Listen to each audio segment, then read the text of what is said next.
My bag. I didn't turn on the mic. What's up, y'all? I'm back at it with another edition here at Round One Sports TV. What's up, front line? How you doing? I know. Yeah, I caught it. I'm sorry, guys. Uh, Let me know if you guys can hear the beat from the sound effects. If you guys can hear the intro beat, let me know real quick if you can hear that because I was trying to connect that.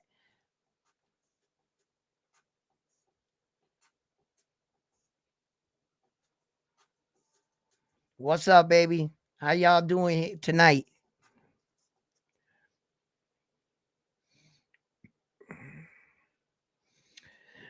Well, let's kick off this show real quick. Let me know that you guys also hear me loud and clear in the mic.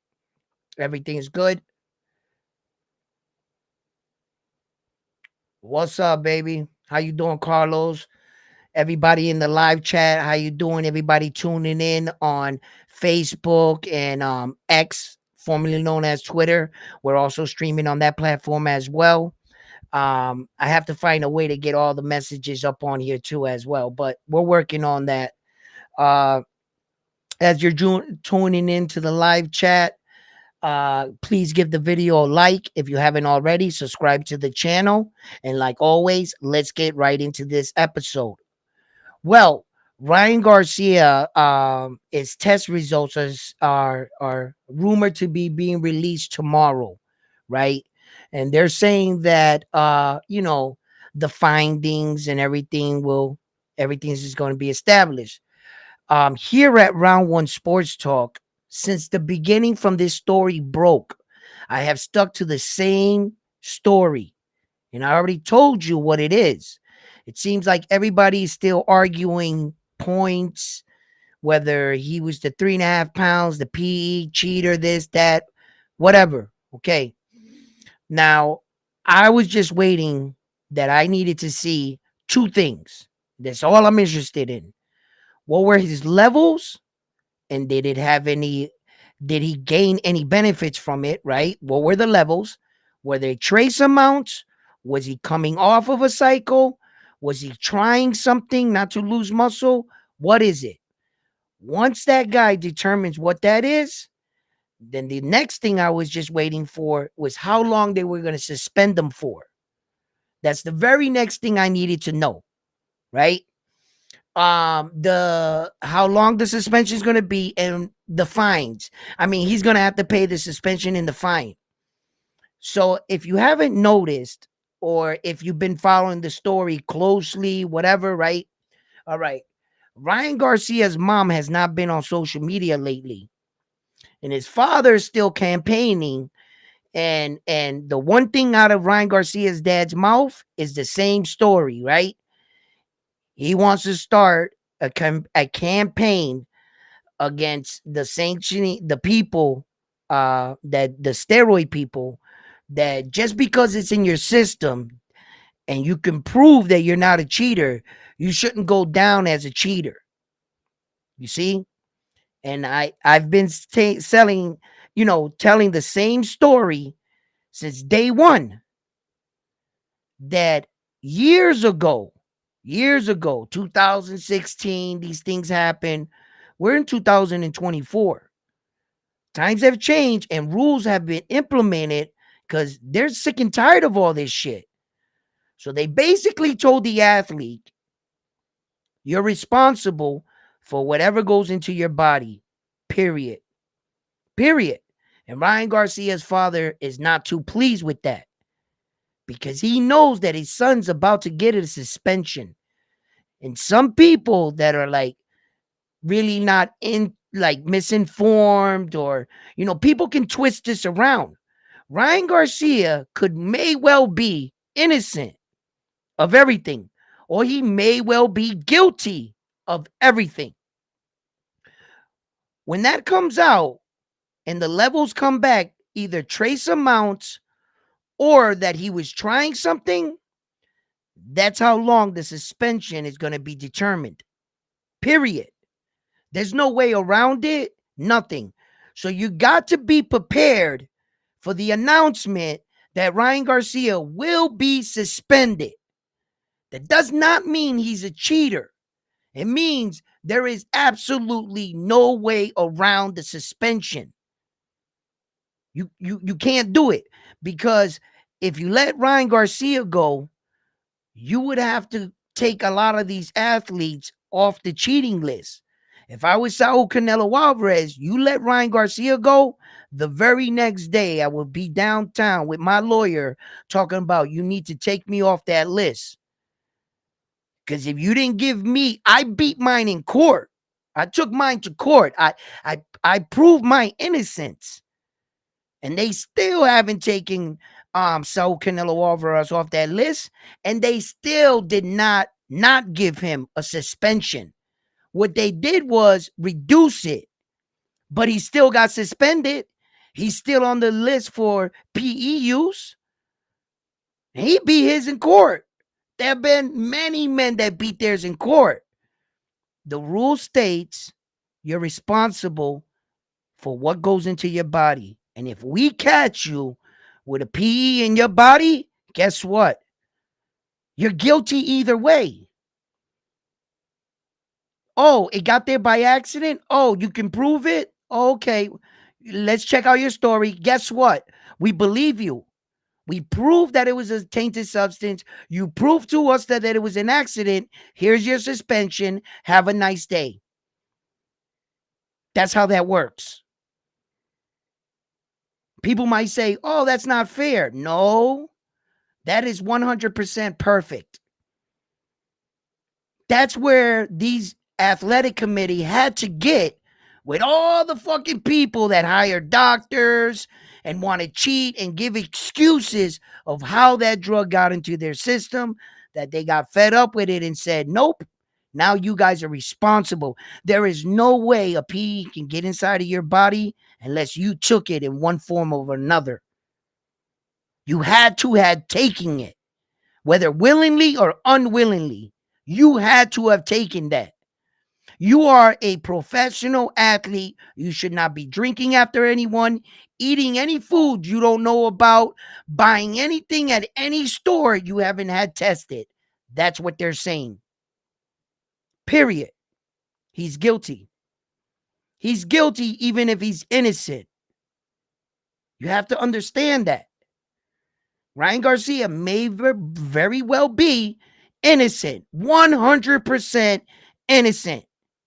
He will still be suspended. You have to suspend him. You can't let that. No, he's not that pretty now, is he? Come on, man. There has never been an athlete in history that after they put that rule in place, it has 100% conviction ratio. That rule in the steroid world. As a professional athlete, if you get popped for anything, that rule that they put in place has 100% conviction ratio. There hasn't been an athlete that has ever gotten around it. What do you think is going to happen to Ryan Garcia?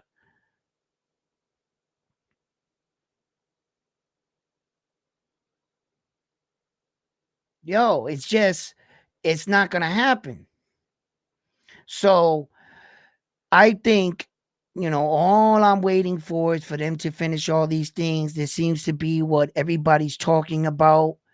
Everybody wants to discredit the win from Ryan Garcia and give the win to Devin Haney. Look, brothers, I'm going to look right into this camera and ask you guys a serious question. For real, for real, for real. If they change any part of this fight, would that change the outcome in your eyes of what you saw? You know what you saw with your own two eyes. And even when a man is hocked up on steroids, let's say he is, a steroid doesn't make you a better fighter. It might give you the energy, but you have to decide to throw those punches. Yeah, it gives you an advantage. Yeah, it would. I'm not going to say it doesn't.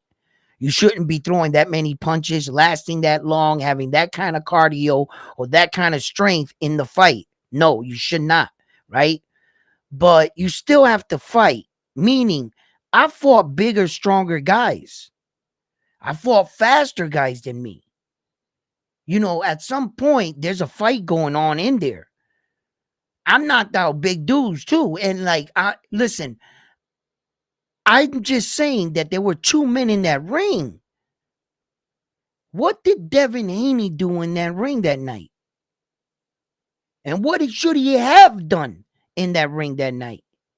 So it's not like I could say that, this is all Ryan Garcia. That steroid did not turn Ryan Garcia into a superior fighter. He didn't even look good in the fucking fight. Ryan Garcia, my honest opinion, he looked bad. He didn't look like a real skilled fighter. He just looked like the bigger guy. If you go back and when you watch that fight, it's clear as day, bro. Ryan is way bigger than Devin Haney, bro. He looked like he was actually fighting dude 2 divisions down from him. That's how big Ryan Garcia was. Yeah, they're both the same age, but Ryan Garcia's body is unraveling bigger. I don't think he can make 140 anymore. And what was stopping him was going up to like 147 and shit like that, and even further up from the north of the equator to 154. What stopped Ryan Garcia, and he decided to, fight with his old nemesis here, right? What stopped him was Terrence Crawford, Jerron Boots Ennis, fighters like that. He knew if he moved up to 147, bro, he was going to have to wait for them to vacate the division. Jerron Boots Ennis seems to be wanting to chase Terrence Crawford to 154. So Ryan Garcia might be able to get an opportunity here. I don't know where the suspension lies. Look, people, I mean, this is a slippery slope. It truly is, because I'm not on the side yet that I'm going to call him a cheater, and I'm not going to call him a cheater. The verdict isn't in yet for me. Those are just the things that I need to know.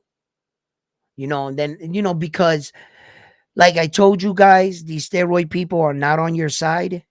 Whatever's in that vial, they're going to reveal. And if the steroid committee can prove that he had gotten an advantage in this fight, they're going to issue that in their findings. They're going to issue everything that they find, and they're going to make it public. Okay, so they're not going to try to help Ryan. So if he got any advantages out of this, we're about to find out. How much he was on, we're about to find out. There is nothing you can hide when it's blood work. Soon as they take blood out of you, they'll be able to determine everything, every chemical in his body, what it breaks down to in your body. And I mean everything, right? So, at this point, that's all I got to know. That's all I got to know. Where the confusion's going to lie is when people hear the word suspended. When people hear the word suspended in a fine, automatically you're going to say, well, did he get suspended? Did he get a fine? Well, then he's a fucking cheater. No, you would have to investigate the findings and what was released. And if they say he only had trace amounts and that he got no benefits from it, it's not like you could come out and say, oh, these people they're on Ryan Garcia's side. They don't want Devin Haney to get justice, right? That's bullshit. These steroid peoples are neither on Ryan's or Devin Haney's side. They're on their side. And they're trying to do their job. Yo, whenever these agencies bust athletes, they get credibility. They're finding out new ways to bust the new steroids and to be ahead of the curve. So when they bust these athletes, bro, that's a notch under their organization as a doping agency. And they get clout off that shit. So you better believe whatever's in that kid's system, it's going to come out. It definitely is going to come out. You know what I mean? And then, we have a lot of big fights coming up. Boxing is more than Ryan Garcia's B test. We have Matias coming up in Puerto Rico. But just before Subriel enters the ring, against Liam Parra June 15th in his home country of Puerto Rico. Just before that, we have some more Puerto Rican fighters that are actually fighting. We have Oscar, right? He is the lightest. I believe it's 105. I think it's 105, right? Oscar Collazo, right? And he's going to be making an appearance in June. We also got Xander Zion headlining in New York City. The co-main event there is Boo Boo Schuster Carrington is the co-main event on that fight. And this is going to be the young man's first headliner. You know, he's a Puerto Rican fighter as well. Xander Zion, he's undefeated. Um, Xander Zion has 18 fights in O. The guy that he's fighting is 33 years of age, right? And he has a record of 34 fights with 4 losses. You know what I mean? So he's an experienced fighter. So Xander Zion, this is going to be definitely his biggest test up to date. You know, there will be a lot of questions answered for me here. You know, I want to see what his opponent looks like too. Sometimes these guys got these kind of records, but the fact that he doesn't have a lot of losses, I was like, no, he has good experience and he knows how to win. So this will be his biggest test. Young Xander Zion is headlining. He's got to win this fight right here. And if you ask me, I would prefer that he put on a show. You know, boxing, you know, there's a point, there's a lot of different things that go into boxing, right? And one of the things about boxing is being a fan pleasing style fighter. Fan pleasing and action packed fighters. A guy that delivers, brings the knockouts, brings you out of your seat so that when you pay your money, you are satisfied as a boxing fan. You see? Then there's also the promotional side. There's the shit talking. You know, there's the hyping up of the fight, the build up of the fight. There's that aspect of the fight. You see, there are a lot of things that go into a boxing match, and then there's your performance. You see, so look, Xander Zion has an opportunity. Yo, listen, it's not every day you get to headline in New York City. Okay, Madison Square Garden. It's not every day. All right. A lot of legends have come through that door in Madison Square Garden. And as you start to walk the halls, you see the pictures on the wall of the men and women that've been in that building. And I got to tell you, this is a big moment for the kid. Okay? He's got to show up and show out, you know, and you know, it's coming under a big weekend. The Puerto Rican parade is gonna be there. I mean, it's a lot of pressure. I think at one point he was supposed to fight Xander Zion in a previous Puerto Rican parade, and something happened, and he couldn't, like, he had to pull out of the fight, right? I remember that, right? So now he's headlining in New York City, bro. You know, los boricuas van a estar ahí, papi. Mira, eso va a estar encendido, okay? And right there in New York, bro, listen, you know, so I, you know, I hope he does good. I hope he's good, does good, because I gotta admit, this guy looks like he's an experienced fighter. With 34 fights, only 4 losses on his record. It shows that he knows how to win, and he's going to come to fight. And if he can beat this young upcoming superstar, that it would also, you know, put his career on in a different trajectory. So you know, this guy knows by beating Xander, young Xander, that, you know, how old is Xander? He's 21 years old. This guy's 34. So this is this guy's moment.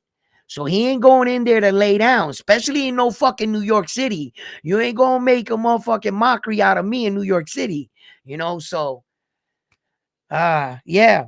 And Bruce Shushu Carrington is another young top prospect.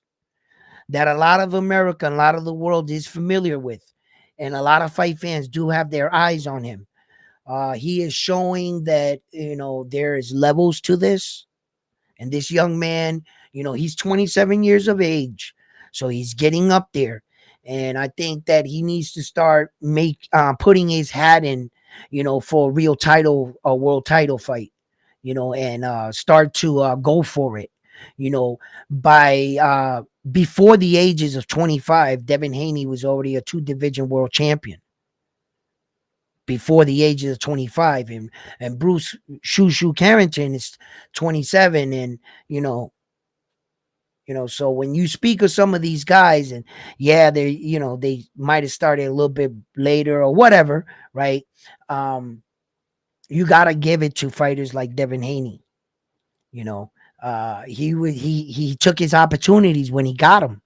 He some were kind of like right place, right time, but Devin Haney, no one can really say anything about that young man, man. You can say whatever you want, right? But everybody else was there with him. If my memory serves me correctly, Tank Davis was in that division. Teofimo Lopez was in the division. Loma was in the division. He had a tough fucking division. And for him to be the one that came out on top, you know, controversy aside of how he got there, email one belt, beat one guy for three. Did he really have that kind of run? If you ask me, listen, none of them guys fought each other really. The only guys that I can actually give credit to is Tio and Loma. They went at it. I still to this day I don't have an explanation for you or why Loma didn't fight young ass Devin Haney at 19 years old, that he vacated the WBC title to Devin Haney and they emailed it to him. I don't know why Loma did that. I don't know why Loma's camp felt like they had a bigger fight. That was what they were selling. Remember? They were saying that the reason why they didn't fight Devin Haney at that time is because they had a bigger fight with Tio, and that Tio was a bigger name than Devin. At least Tio had a belt. You know what I'm saying? Tio did have a belt at the time. Devin didn't have a belt, a real world title like Tio did. But Loma decided to fight Tio instead of defending the WBC, and he vacated it. I don't know if that move, he ever thinks about that move. He looks back at it and says to himself, you know what, man? I should have fought him then. You know what I mean? But they end eventually fighting, and then Devin Haney eventually beat him. But look, right now, the biggest fight for me coming around, and I'm not even being funny on this one. Look, I know Deontay Wilder is gonna fight. There are a couple, good fights to come. We haven't even got to the middle of the year. We got a huge card out in August 3rd with Terrence Crawford on it. So, but the Subriel Matias fight, bro. When you watch a Subriel Matias fight, right? He's a fan-pleasing, exciting fighter. He's gonna bring the pain. He's gonna bring the hurt. And he's kind of adapted two separate names on the low. On some channels, they know him as Subriel No Mas, right? On some YouTube channels, right? On other YouTube channel, he's known as what damn it, se me fue el hilo. On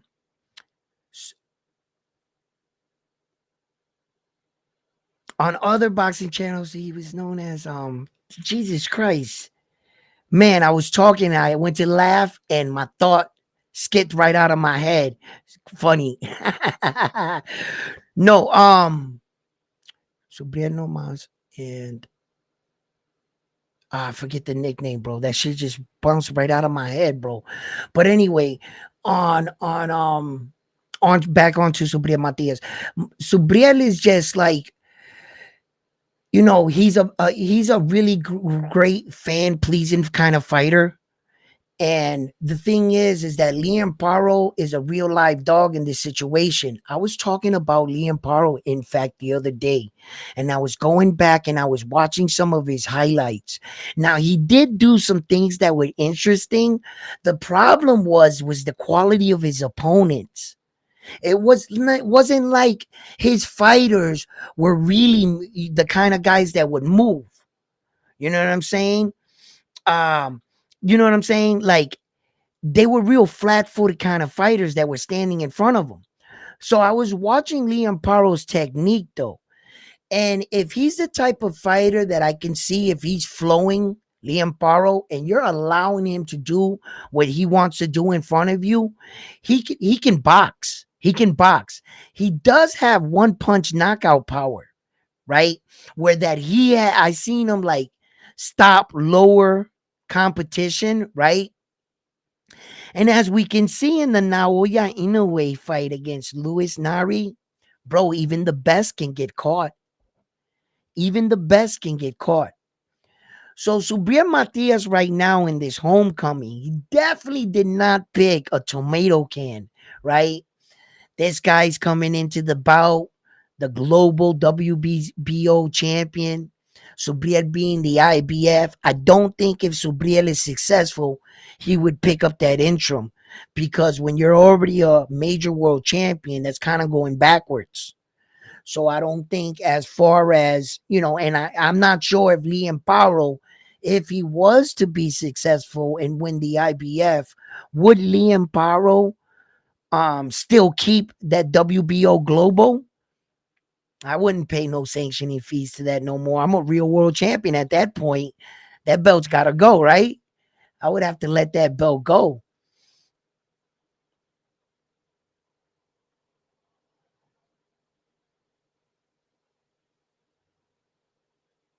What? What are you guys talking about?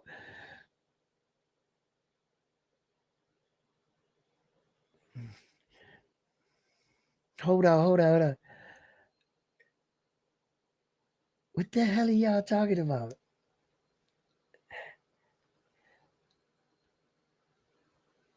What's up, guys? I'm just saying, frontline. Tio was geeking up in the show. What? Tio? They got Tio locking up like that? No, they don't. No, they don't. I gotta see that shit. Bro, listen. Go check out Tyson Fury's post-fight interview after his fight. And just look at the way that man was acting. I was like, yo, Tyson Fury must have been upset on the loss. And he was like, man, fuck that, right? And we're gonna get this party started or something. I ain't saying he did anything. I'm just saying you take a look at it. I would like to see that Tio shit. You're gonna make me look it up. I'm gonna look it up. If you can, send me a link of a video. Lionheart, pause. What the fuck are y'all y'all having a blast over here?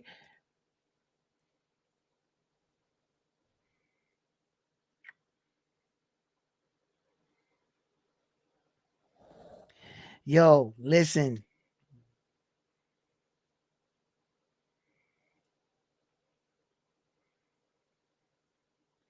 What?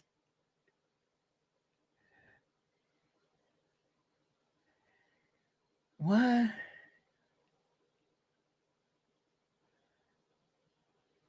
Yeah, I'm gonna call that fight. We'll watch that fight together. Hell yeah, I'm a bam bam. Yeah, the Jukumbai, you guys wanna check that out? Yeah, we'll call that. Absolutely. Absolutely. He's a real threat in that division. A lot of these guys avoid people like that too. These guys at 140 are calling out names because it's easy to call out and attach your name to one of the top guys in the division. But these guys are not calling out all these killers that are at 140. And, look, besides Isa Pitbull Cruz, look, okay, what do you guys feel about the guy Tio's fighting? What do you guys feel about him? About his title defense in Miami? versus the guy that uh Subriel Matias, Liam Parro is, he's fighting Liam Parro, and versus who Devin Haney fought, Ryan Garcia. Because that's how you would have to judge that. These are all the champions were making title, except Devin Haney because of what happened. But that was actually scheduled title defense, right? So here's Subriel's title defense, and here's uh Tio's title defense. And then we know what Isa Pitbull Cruz is going to be doing August 3rd, right? Okay, so besides Isa, who's the better level of competition? I would like to know. Do you guys think that they're all in the 140? Was Ryan Garcia better than Liam Parro? Is Liam Parro better than Ryan? Is Liam Parro better than Tio's guy that he's fighting? What's his name again? Help me out with his name real quick. I already looked up, but I know I'm not. Whenever you're looking for something, you'll never find it. As soon as I turn off the live, I could like throw the book, right? It'll land on the page with the guy's name looking right at me. Ain't that how life is? Ah. And then Jack Catterall and Josh Taylor. Not a lot of people out here are really like into that fight, but because of Jack Catterall, his performance with the first Josh Taylor fight, which I believe he was robbed. Come on, guys. Everybody's got an opinion, so I'm not gonna, they gave the fight to Josh Taylor. Gave, keyword. I don't, my opinion, that was a tough decision to go into Josh Taylor's backyard and expect, like, the rivalry between the Scottish people, like just their whole storyline. You knew you were gonna have to knock him out. If I was Jack Catterall, I would have said to myself, come on, you're going to fucking Josh Taylor's backyard and shit, and the Scottish, and like, you had to knock him out, man. So he beat him though. So that's why that fight is good. I'm gonna want to watch that, you know. And a lot of people don't watch the smaller weight division, especially the 105. And I understand, but listen, Oscar Collazo, the newly acquired champion, WBO champion, he's coming in against Cepeda, and that's a really good fight right there. If you enjoy fighting, you enjoy them fast, slick dudes, man. If you want to see real, like, skill on its highest level, and I understand sometimes when you have a lot of skill, you're not going to have a lot of power, but they're very exciting. And you see boxing at a like flow at that level. And the amount of punches, these guys are throwing 100 punches around every round, right? Their gas tanks are incredible. That when you see how these guys fight, you're like looking up at the other guys, like, you're like, why? And it's because when you actually go see these guys live, they're little. Man, they little dudes, bro. And the thing about fighting that attracts most people is the blood, the knockout. You can hear the shot. It was nothing like when I was a little kid and I wanted to meet my favorite wrestler. Back in that time, it was the WWF and shit. Really showing my age here. And I went and I got to see my wrestler, right? And I paid my ticket. I went into the big fucking center thing there, and I couldn't believe their size, how big they were. They look like abnormal humans. I remember when I went back to school, I must have talked about the size of the wrestlers for like weeks. I couldn't believe how big they were. I wasn't prepared. Like my mom didn't tell me, brace yourself, that these guys are gonna be extremely, like, my jaw dropped. I was like, right? And when you see guys in these other divisions and you see them, you ever hear that you ever see it like in a movie or something? Like the one guy would meet the other guy and he'll look at him and he goes, I thought you would be taller. You know what I mean? Like that. That's what's gonna happen. But make no mistakes, the lower weight divisions like Oscar and these guys, wow, they are really, really skilled. They're really skilled guys. So, and that's what makes Naoya Inoue so special. Naoya Inoue is one of these rare, rare talents that we truly have never seen before. He is the first bantamweight champion ever in history in a four belt era. And the only other unified, undisputed bantamweight champion, you would have to go like 50 years back. And it was like two belts or some shit. That doesn't even count. There has never been a fighter to secure all the belts and be that kind of king as a bantamweight champion. There have been some bantamweight legends, and there have been some bantamweight champions that had historical runs with one belt. You know, they just kept their belt, fought in their division, and kicked everybody's ass that ever came after their belt. That's all. But what Naoya Inoue is doing, he made sure that wherever the last two divisions he went in, he made sure that there was only one king. There was only one champion in the division that he sets foot in. Until he goes gets all in the Infinity Stones, he is not happy. And kudos to Naoya Inoue for knowing himself. He knows that he hears the world. You think that Naoya Inoue doesn't hear what people are saying about him, saying they want to see him jump up to 126 pounds? They want to see if he can go up to his third weight division?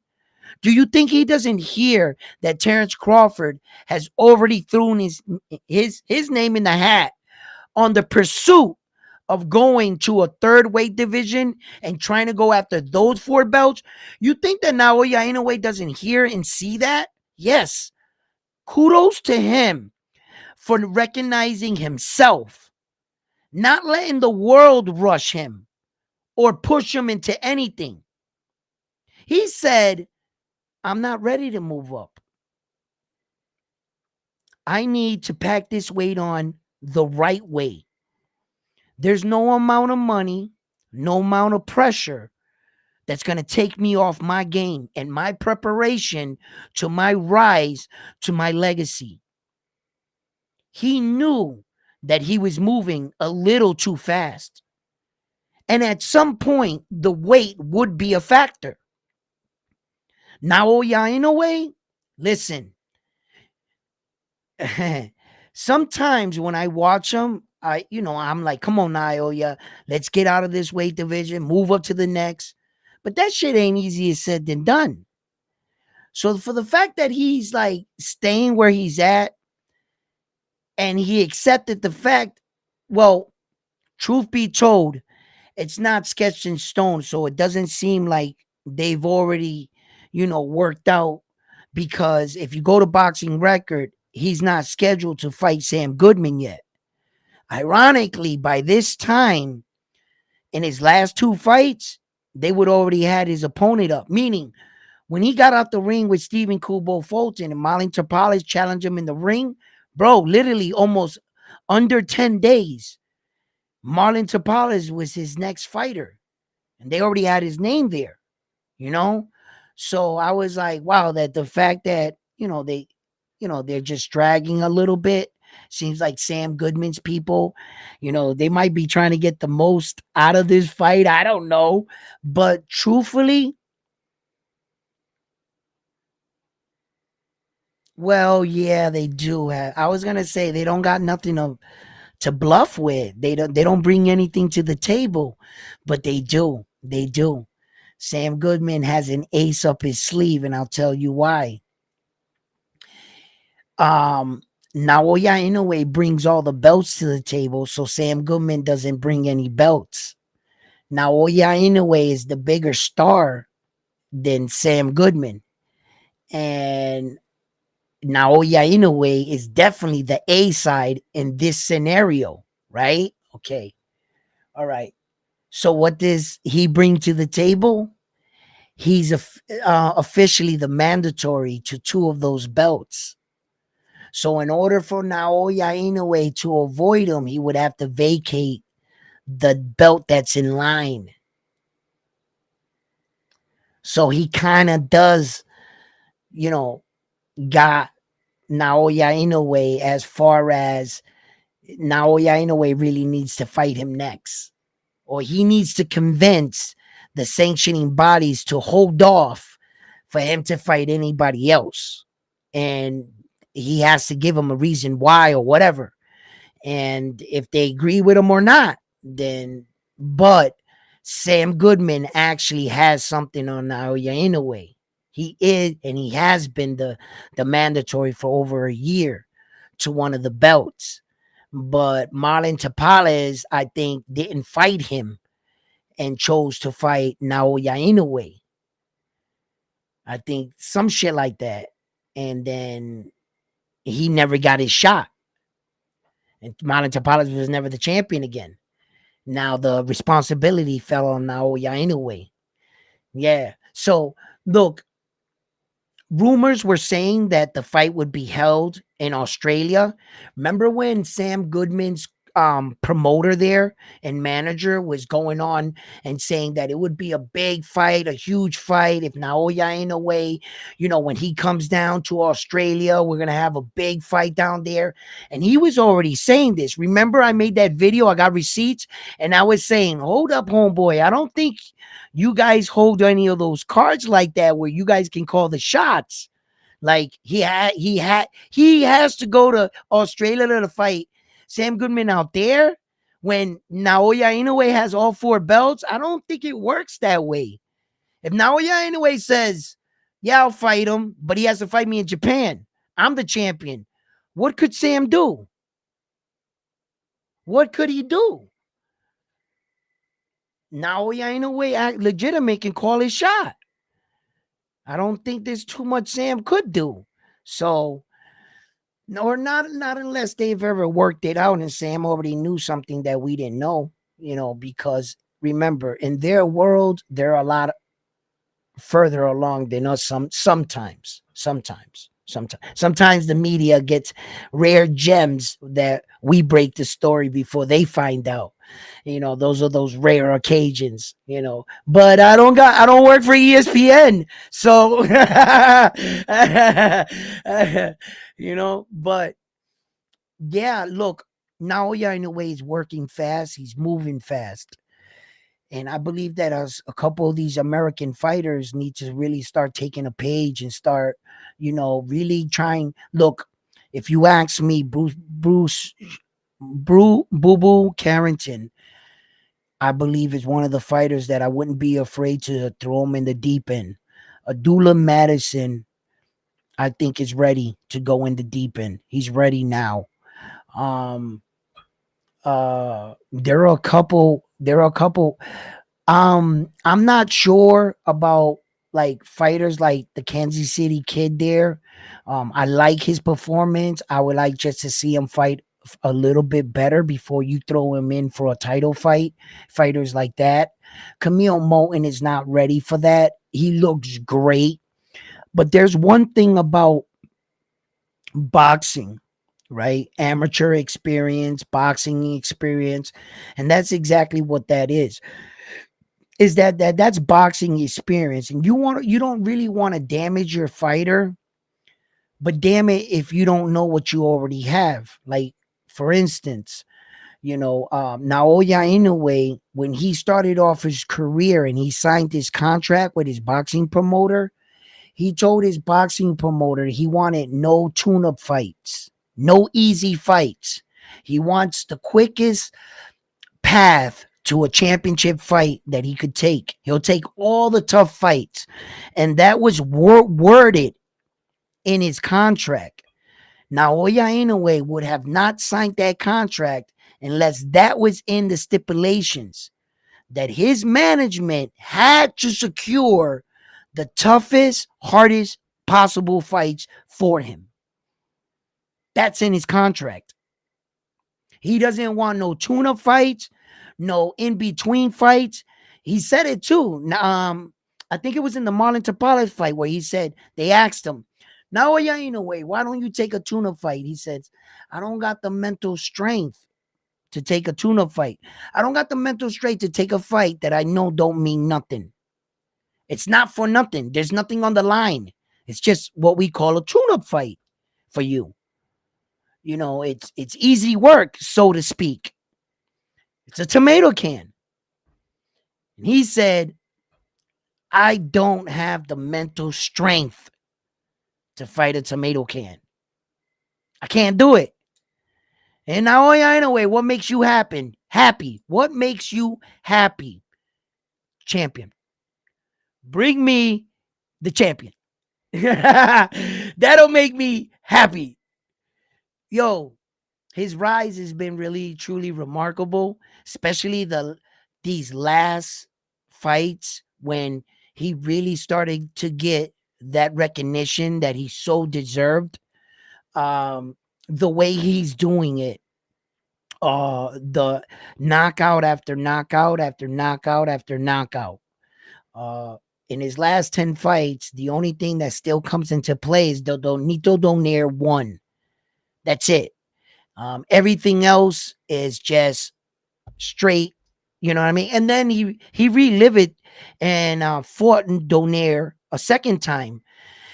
And the way he brutally knocked out Donaire, you know, for me anyway, should solidify into the fact that, you know, the Donaire 1 was, you know, now he came into the second fight. He no longer like, you know, respected Donaire either that much or the fact that he got caught so early. You know, only the second round. It was in the middle of the second round right there, closing out, right? That he got caught, you know, and that was a long time to get your orbital bone cracked. You had 10 more rounds to go. So undoubtedly he had to switch up his game plan. He was having problems with his vision. So, you know, that's why a lot of us felt that that fight played out that way, because Naoya Inoue was caught early in the fight. You know, it wasn't a kind of injury where that when he suffered his first knockdown against Luis Pantera Nari. Now, in so many ways, witnessing that was stunning. I got some shorts on it. Go check it out, right? I couldn't believe what I was watching, right? You know, I was really stunned. I never thought Lewis was gonna be the guy. If you ask me going into that fight, Luis Nari is gonna be the guy to knock down Naoya Inoue for the first time. I would have looked at you like you were stupid. It's gonna be somebody, but it's not gonna be Luis Nari. That's what I would have said. And boy, did he capitalize on his moment, but they like everything, you have to close the show. You need to close the show. He had that man seriously hurt. I believe Naoya Inoue had a better poker face than most people give him credit for. I think he was a lot more hurt and stunned. Because had it been like a stun punch, I think he would have either engaged with him a little bit. Naoya Inoue tried to grab Luis Pantera Nari on more than one occasion. He tried to like tie up with him. And he even used the referee as a split second little diversion. You know, any little thing. Smart, intelligence as a fighter. To be able to know to do these things is not every day. Tommy Hitman Hearns didn't know how to grab Sugar Ray Leonard when they had that fight. When Sugar Ray Leonard was beating the shit out of that man, yo, he didn't know how to grab him. He was always the hammer. He was never the nail. Tommy Hitman Hearns was up against the rope like this, and people are yelling, grab him, grab Sugar. Like, you know what I'm saying? Like, these are something you got to stop. You're going to need that split. Look at, Is grabbing legal in boxing? Can you do it? Are you supposed to do it? No. Can you do it? Yes. Is it something that you can use in the moment that can help you? Yes. Then why wouldn't you use it? Right? The fact that Naoya knew that he was hurt, he had to grab him. Boom, he got him, right? Then he knew, let me spin out. If he lets me spin off these ropes, in which that was Luis Pantera Naris' mistake. When he had him right there is when he had to let it all go. When he had him trapped against those ropes, that was his moment right there in the fight. The minute the Japanese dude spun off and got back to the center of the ring, remember when they was in the middle of the ring and Naoya Inoue laughed at him in the first round? You could see he was a little embarrassed. He was a little shocked, you know, and he gave Lewis his thing. So he comes out of the second round and he claps his gloves. He went, pa. He was like, whoa, right? Naoya Inoue. And from that moment on, we all witnessed what happened. We know the rest. You know, he took over the fight in such a way that you gotta give him credit and recognize what was taking place. That some fighters can't recover from that. Devin Haney. He couldn't recover against Ryan Garcia and make the right adjustments to get himself back into the fight. And look what happened. So it speaks volume to the Japanese dude on what he's doing and how he's doing it. So yeah. Yo, Ed, you calling the yeah. Hold on. Oh shit, I got the messages way up there. I forgot to put it down. That is a fight. It's on pay-per-view. Pro Box, YouTube, the Ring Car Girl at Pro Box TV. Son, land. What the hell? You Bam Bam got his eye on the Pro Box TV girl. Yo, it was more stunning than Naoya. What's more stunning than him?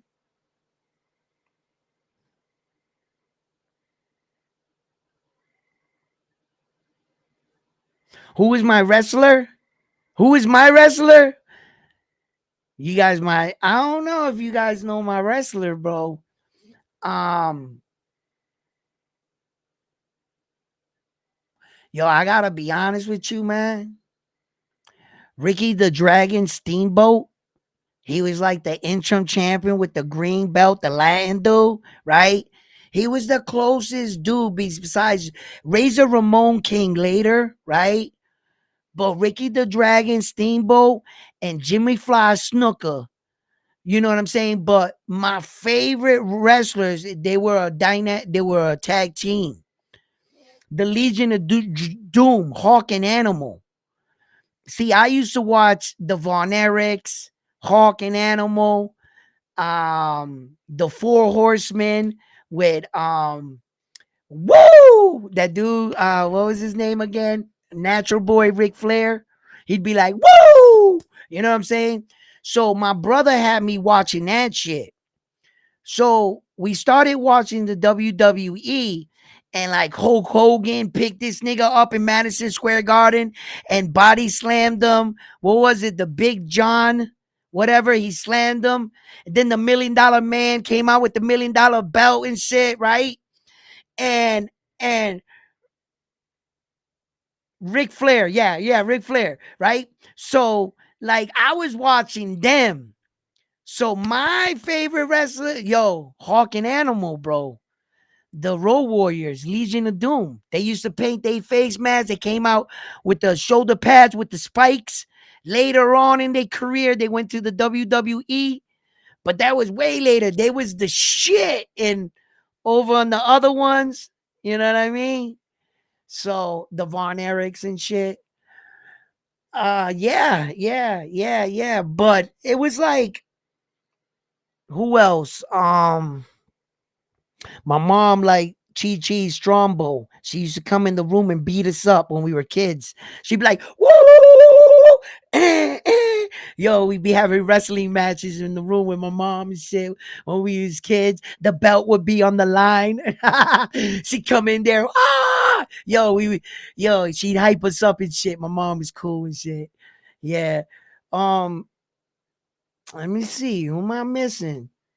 I mean, the Road Warrior was the shit when he came out with Hulk Hogan, and then the Iron Sheik, Leonard Volkanov, the Russian. What was his name? That Russian dude. There was the junkyard. Yo, I could be here forever. Anyway, yeah.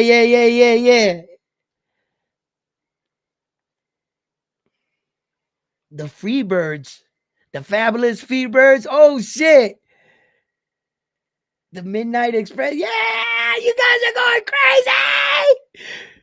Stop it, guys, because I'll fucking bust out the Stone Cold Steve Austin belt right now on you motherfuckers, right? Listen, Stone Cold Steve Austin, what? This is the Stone Cold Steve Austin belt, what? Da-da-da-da-da-da-da. You just hear the glass break, busted on the scene, whoa, whoa! You know what I mean? Yo, you don't want me to drop that, yo.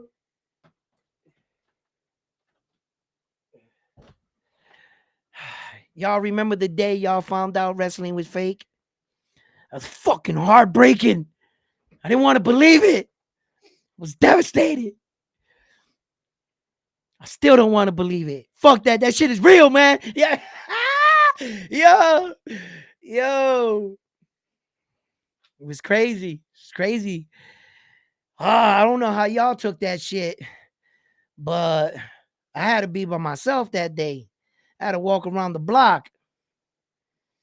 Yeah, like my brother and my friend, their friends were goofing on another kid that he thought wrestling was fake. I kind of stumbled on them actually like joking on him. And I was kind of like sitting in the background, like, hey. Bro, I walked away. I had to walk around the block, like devastated, like, yo, yo, I never watched since. Yo, I was hurt, like, but and then later on, I went back and I saw it for its entertainment factor. Took my nephews and shit. Then right after I took my nephew, I walked him outside and I told him it wasn't real. And I broke his little fucking heart too. That way, you know what I'm saying? We can be done and over with this shit. You know what I mean? They're not gonna keep lying to you. Yeah. Nah, I didn't do that to my nephew, but that would have been funny. But yeah, man. Fucking wrestling, bro. Yeah, I remember that day.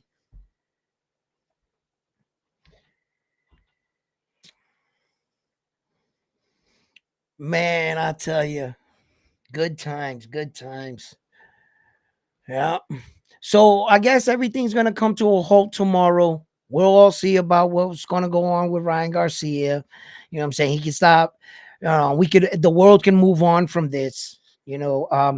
Look, was this the first time a fighter ever missed weight? No. Was this the first time a fighter ever test positive for PE? No.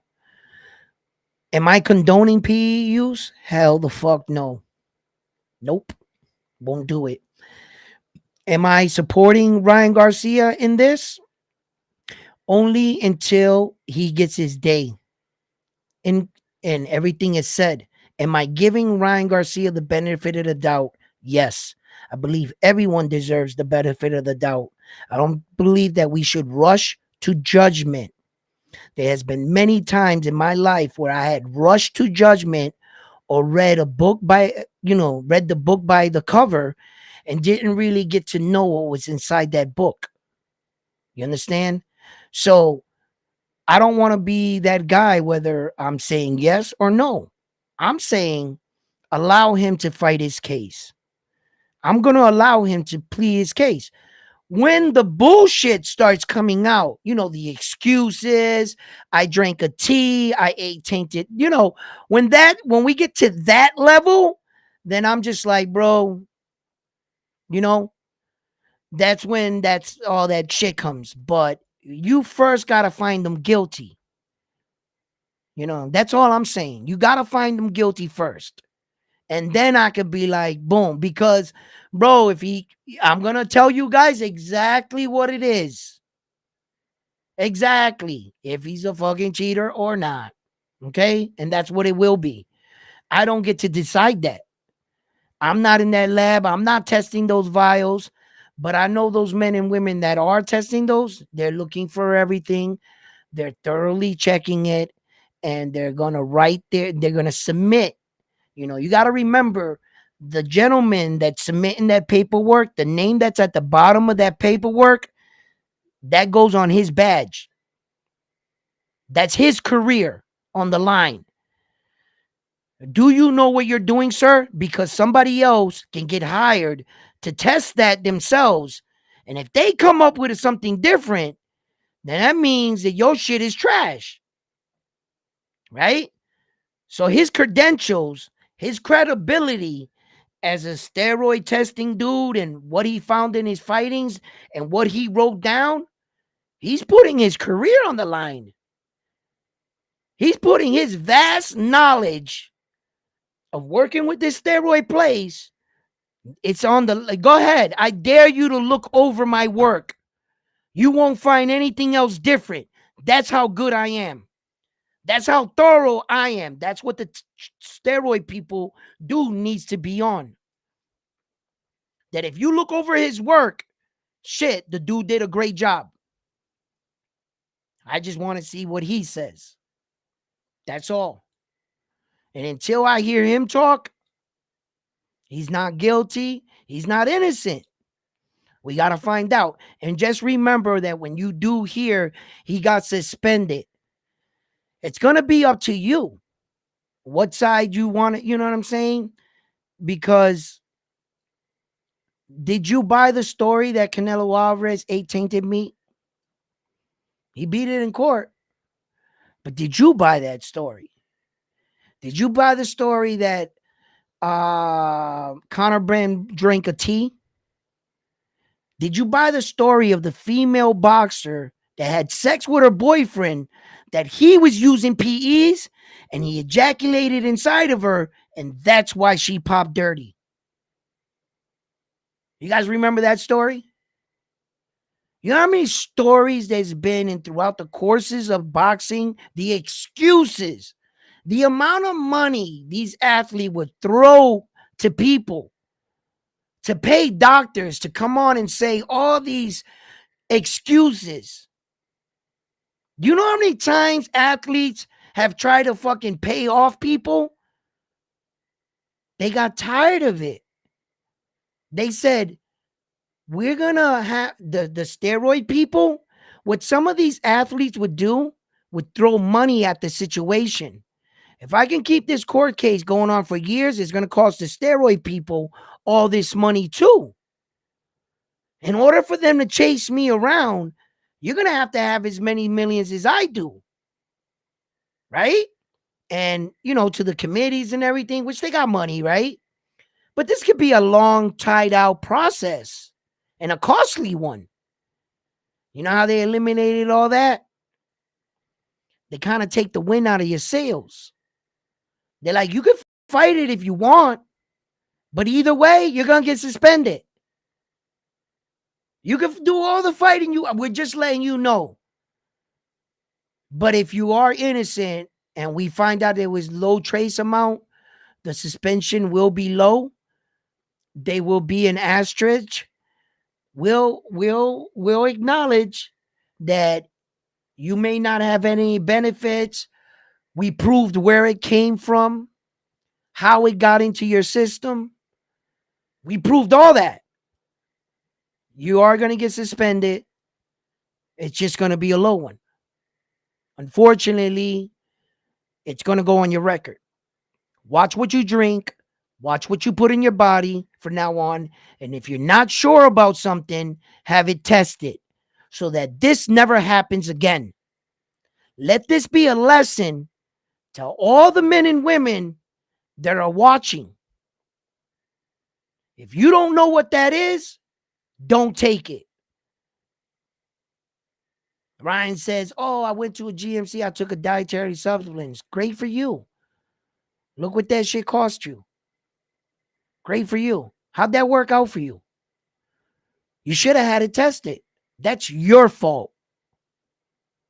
And that's what they're going to say. So, look, guys, that's what it is, what it is. You know, everybody else can argue points. And my man was telling me today, he was like, yo, ain't nothing going to happen to Ryan Garcia. They're going to exonerate him of all of this. And I was like, really? He was like, yeah. I was like, how you figure? He was like, because they don't have to accept USADA's dirty test. Ryan Garcia hired that as an outside source. It had nothing to do with the fight. How are they going to find him guilty for the fight when that testing had nothing to do with the fight? I said, no, that's where you're wrong. I said, the problem is VADA isn't a Mickey Mouse testing.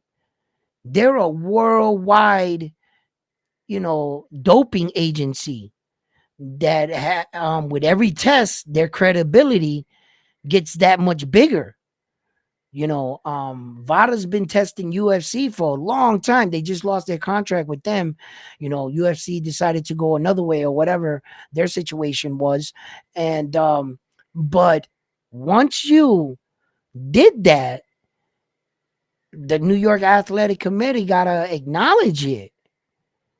Listen, that would be like the equivalence of you doing cocaine in boxing. That's exactly what that would be. Cocaine isn't a PE. It's not a sports enhancement drug, but they will take your world title away if you test positive for cocaine. Just ask David the Monster Benavidez. And the cocaine doesn't give you any benefits or anything. But did you test positive for a banned substance? Yes, David the Monster Benavidez tested positive for a banned substance. That banned substance was cocaine. And he got stripped of his WBC world title. A drug is a drug, people. So, I'm just saying, if you're thinking, so anyway, guys, listen, guys, I love you guys, man. This has been an amazing show for me. If you guys got any fighters you want to talk about before I wrap it up, let me know.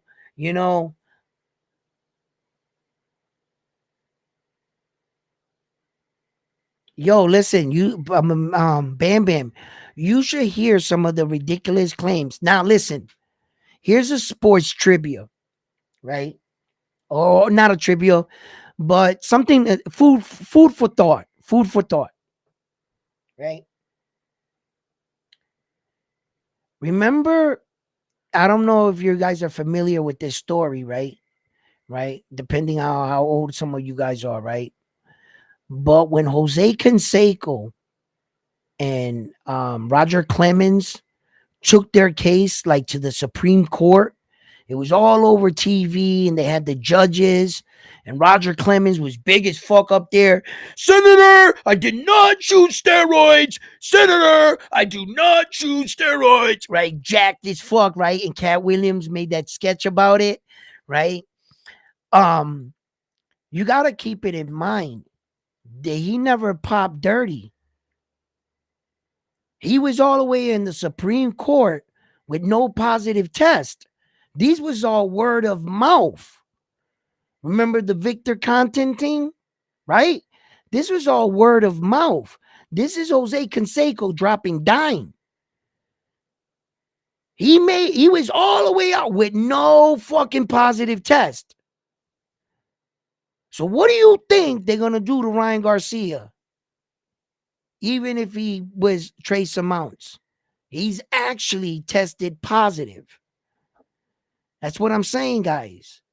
These fucking steroid people don't fuck around, bro. They had that motherfucker up on TV. I remember waking up every time you turn on, there was Roger Clemens and his big ass with his tie, with his suit on. Senator, yo, It was crazy. Him and Jose Canseco, they were jacked. Jose Canseco had no neck. He was like this. Yeah, it was crazy. It was crazy. It was crazy. I remember that shit, man. So yeah, man. Look, we'll see what happens tomorrow. I believe there's gonna be a fine and a suspension handed out. How long? We'll find out. Then we have more fights to kick off. Where does Tyson Fury go from here? Who does he fight? Does Dante Wilder win? Put him back in heavyweight contention, and could he make a run for the heavyweight title and bring America back those titles? Has Dante Wilder really took it serious and learning how to box? I thought he would make better adjustments in the Parker fight. Instead, I saw a worser, more scared, more timid Dante Wilder than I've seen in his last fights. I believe that he took a lot of punishment in them Tyson Fury fights. And yeah, so it's interesting. I want to see what kind of Dante Wilder comes back. And is he serious about making a run at those titles? Where does Usyk go from here? Who does he fight next? The IBF's wanting to strip him for that the belt. Um, if they strip him for the belt, expect Anthony Joshua to fight next for that belt. If he doesn't decide to fight him or whatever the case may be, I believe Anthony Joshua still is going to step in and fight for that belt. So we're going to see. Time will tell. I'm looking forward also to the Tank Davis fight. Unfortunately, I might not be catching that fight on the same day. I'll be a little preoccupied in Puerto Rico, drinking margaritas, watching Subriel Matias kick fucking Liam Parro's ass. Let's go!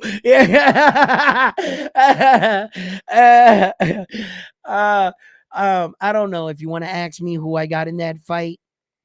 It's gonna be a secret, so no, I'm gonna be out there watching it. So yeah, listen, fight fans. I can't wait for that shit. I really can't. I really can't. I wanted to go down to New York City though for the Spanish parade. Xander Zion and all them guys, they're gonna fucking show up, and it's going to be exciting because I remember when I used to go to that parade, you would see the boxers and the floats going down New York City and shit. Felix Trinidad was on floats and shit in the Puerto Rican parade. I seen a lot of good fighters, black, white fighters, Mexican fighters on the floats, all kinds of Latin fighters. They were what were they? Filipino fighters on there and shit.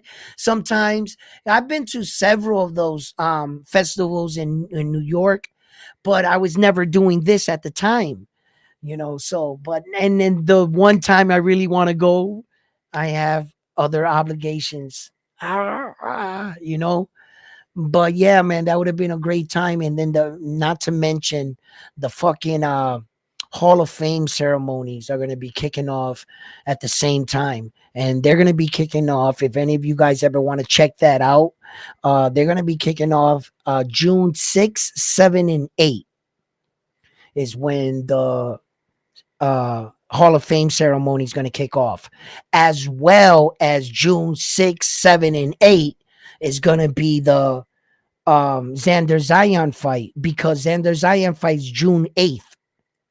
So that's when it's going to be right in the middle of all of that and the parade. New York's going to be on fire, bro. There's going to be a lot of shit to see if you love boxing. Yeah. Coming out of, the only thing is that how far the Hall of Fame is from, Madison Square Garden.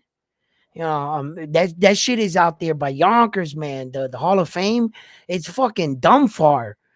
So it's not like you're gonna walk out of the Hall of Fame, there's gonna be a fucking party right there in front of you. It's not gonna be like that. But there's gonna be countless fighters in the Hall of Fame. You never know who shows up to those events. Anyone can show up. And plus the inductees are all gonna be there, right? So, Then you can leave there, stay in New York City in your hotel. The next day, come out and hit the parade in the fight. And the parade in the fight is going to be right there.